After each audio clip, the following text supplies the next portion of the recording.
Store clerk throws Joker out in the rain. The next day, he can't believe who walks in. The night she shoved him into the rain, she thought she'd sent a joke away. A man in peeling makeup, soaked and ridiculous beneath the store's flickering sign. She didn't see the quietness that followed, the way his smile shrank into something like a scar, or how the rain washed colors off a face and left only calculation. By dawn, the city had already forgotten the laugh. By noon, the city would remember the name, but not for the reason anyone expected. What walked back through that door the next day was not the caricature they'd mocked. It was a patient storm with a grin, carrying pieces of every lie the city had ever told. And the woman who'd thrown him out, she had no idea her single small act had become the hinge on which 1,000 truths would swing. If you want to watch how a joke becomes a verdict, how mercy, madness, and justice blur into one, subscribe now and don't miss part 1. Hit subscribe and ring the bell. You won't believe who walks in next. When the rain had stopped, something inside him had not. He had stood under a street lamp until the light blurred, letting the city wash the last of the costume away like petals from a wound. The makeup peeled, the laughter faded, but the ledger of every small cruelty the city had dealt him stayed, stubborn as a splinter beneath his skin. He came back to the corner store the next morning, not because he wanted to be seen, but because the smallest acts sometimes unspooled the largest lies. The shop smelled of boiled coffee and ozone, fluorescent bulbs humming like tired bees. She, Maya, moved behind the counter with the economy of somebody who had practiced being invisible. Her hair was pinned back with a pencil, her jacket threadbare at the collar. Her hands were quick and careful.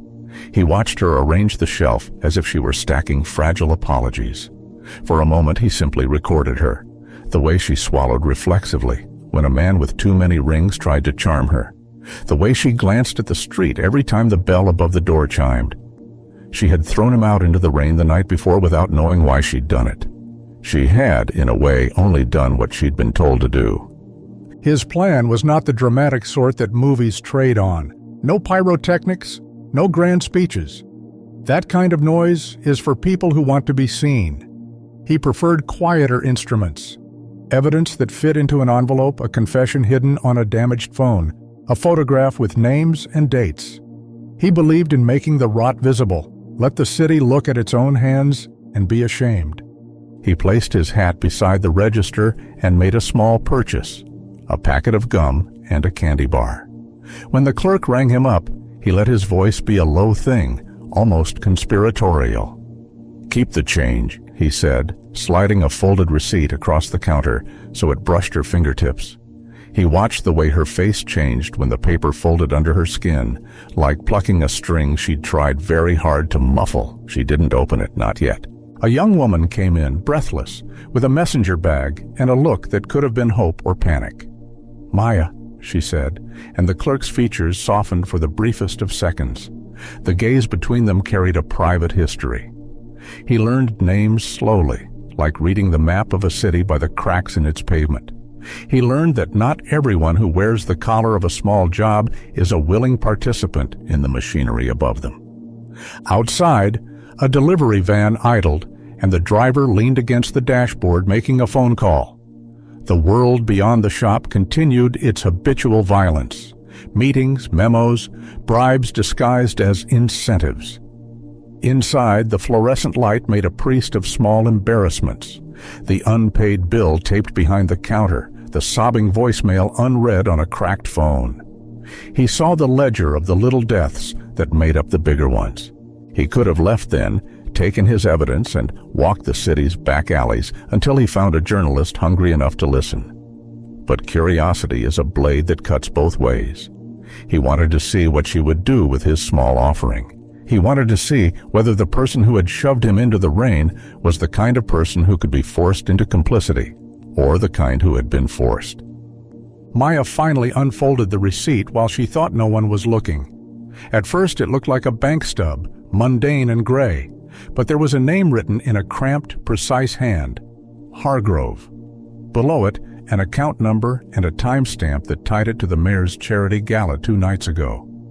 Her eyes flicked to the door and then back to the paper, and he saw the notation of fear, an involuntary human thing that made him briefly ache for her.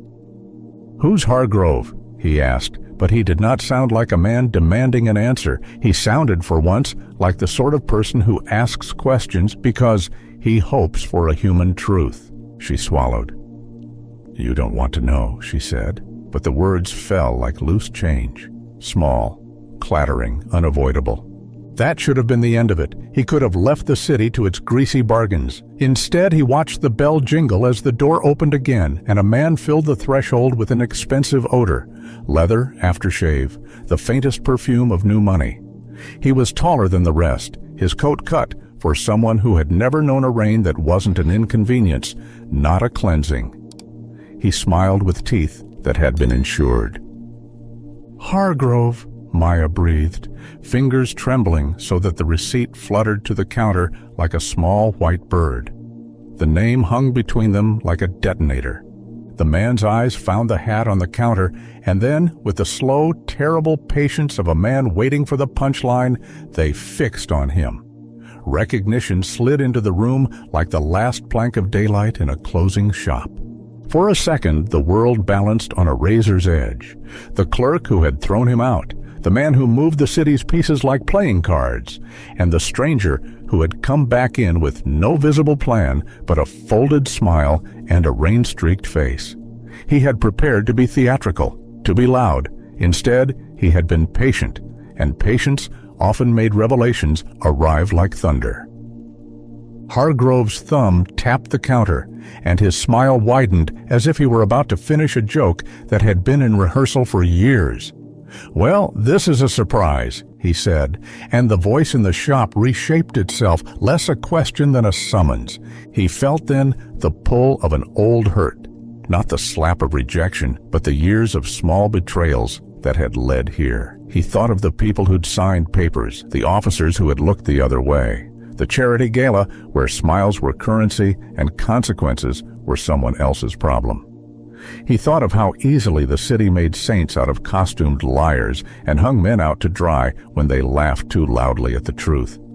Maya kept her hand on the register as if balancing the world. The young woman who had entered earlier edged to the doorway, sensing a scene that had the shape of danger. Hargrove tilted his head, as if listening to a laugh only he could hear. "You're a long way from the crowd, aren't you?" he said lightly, and the shop seemed suddenly far too small. He met Hargrove's gaze. He let the smile arrive, slow, precise, a thing that had been practicing for a reckoning. "Maybe," he said, "but I'm always exactly where I need to be." Outside, the sky held its breath. Inside, something brittle and old began to break. The bell over the door thrummed like a heartbeat. Then, with a casualness that was its own kind of violence, Hargrove's assistant moved in behind him and set a small envelope on the counter. It was stamped with the mayor's crest. Maya's eyes widened in a way that made the air crack. The envelope slid toward him like a dare. He reached for it. The envelope was heavier than it looked, not by weight, but by what it carried. The paper was thick, expensive, the kind that doesn't wrinkle even under sweat. He turned it over once, twice, feeling the eyes on him. Maya's breathing was shallow. The other girl had quietly backed into the corner, clutching her messenger bag like a shield. Hargrove's grin hadn't faltered. That was the most dangerous kind of smile, the one that doesn't waver when the truth is walking straight toward it. He slid a gloved finger beneath the seal and opened it with the same slow precision he'd used to disarm a bomb. Inside, there was only one photograph, black and white, grainy, a frame of Maya, standing in the store looking toward a man who wasn't supposed to exist anymore. Him. The Joker, a shadow of his painted grin reflected in the glass door behind her. Beneath the photo, typed neatly, "You're being watched." He stared at it for a long moment, then let out a soft laugh.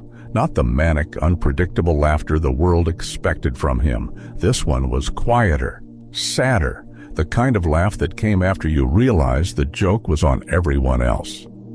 Hargrove finally spoke. "You're quite the performer," he said smoothly. "But every stage needs a curtain call. You've been a little too curious, Mr. whatever name you're using these days." Joker's gaze didn't rise. He was studying the photo like it was a painting. "Curiosity?" he murmured. "You call it that. I call it paying attention." "Attention," Hargrove repeated with a chuckle. "That's a luxury, son. One you can't afford in my city." Something shifted in the Joker's expression then. Barely perceptible, but enough to make Maya's hand tremble against the counter. He finally looked up, his eyes glinting like wet glass. "Your city?" he said softly. "You really believe this place still belongs to you?" Hargrove leaned closer. "It belongs to whoever has the money to fix the rules." The Joker's smile widened. "Then I suppose you won't like what happens when someone breaks them." The store went silent. Outside, the sky was bruising again, dark clouds gathering, just like last night. Maya wanted to speak, to say something, anything to cut through the tension, but the air itself felt like glass about to shatter. He turned toward her. "You threw me out," he said quietly, almost like he was recalling a fond memory. "Do you remember that?" Maya hesitated, then nodded. "I don't blame you," he said. "You thought I was just another broken piece of the city. But I came back because I wanted to show you something. I wanted you to see how deep the rot goes, how people like him—" He nodded toward Hargrove. "Don't get wet in the rain. They make others drown for them." Hargrove laughed, shaking his head. "You think you're teaching her something? You think you're some twisted prophet? You're still a clown without a stage." Joker took a step forward, voice lowering to a whisper that somehow carried more weight than shouting ever could. "You're right. I don't have a stage anymore, but I still have an audience." And with that, he reached into his pocket, not for a weapon, but for a small device, rectangular and glowing faintly blue. He pressed a button. A soft chime sounded from the counter. Maya looked down. Hidden beneath the register, a red light blinked once, twice, then steadied. Her phone vibrated. So did the young woman's. And then, so did Hargrove's. Every screen lit up at once, showing the same live feed. Security footage. Dozens of files, each labeled with dates, times, and names. A trail of corruption, bribes, exploitation, and betrayal. Hargrove's empire bleeding through the glass of 1,000 phones. Joker's voice was calm. "You own the city," he said, "but I own the story." For the first time, Hargrove's smile faltered. "You think this will make you a hero?" "No," Joker whispered. "It'll make you honest." The man lunged forward, but Joker was already moving.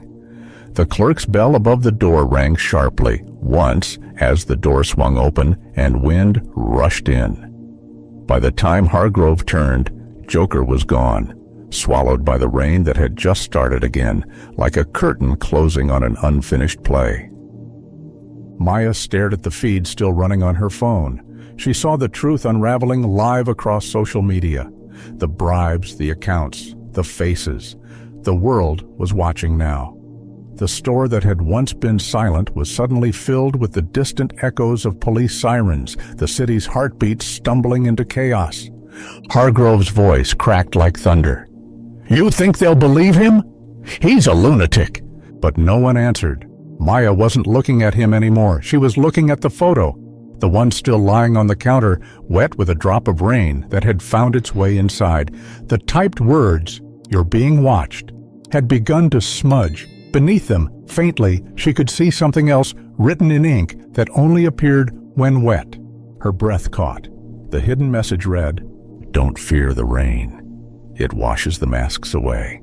She looked up toward the window, where lightning flashed, and for just a heartbeat, she thought she saw him standing across the street. Coat fluttering, face painted again, smiling softly. Then he was gone. The world would call him a criminal again, but for the first time, she understood. Sometimes it takes a madman to tell the truth. And in that realization, that haunting clarity, she finally laughed. Not out of fear, but because she realized the cruelest joke of all. The Joker had never been crazy. The city was. And that was the day the city finally met its mirror.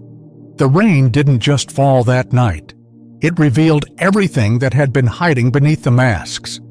If you felt that chill, if you saw the truth in the madness, don't forget to like, share, and subscribe for more dark, emotional stories that make you question what's right, what's wrong, and what lies in between. Because sometimes, the villain's laugh is the only honest sound left in the world.